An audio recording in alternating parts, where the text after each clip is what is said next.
Welcome to Not Milk Never Milk. Subscribe if you're lactose intolerant. You begin by confirming the essentials.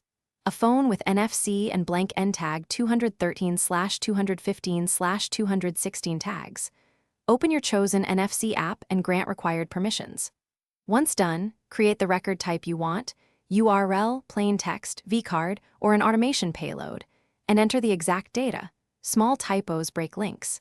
Make sure your phone's NFC toggle is on and remove cases that block the antenna. You write the payload by selecting the app's write function and adding records in the correct order. Order matters for some readers. Tap write, then place the tag precisely where your phone indicates until the app confirms success. If you need permanence, set lock or password options. Remember, lock tags cannot be rewritten without the password. Once written, immediately use the app's read function and open the payload to verify correct behavior and target resolution. You finish by protecting the tag.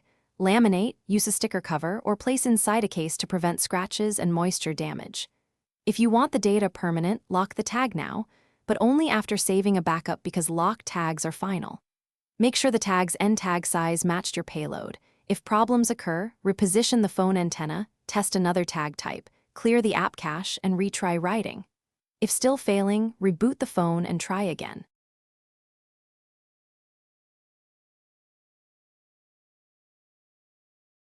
Thanks for watching. If this was helpful, leave a like and consider subscribing. See you next time.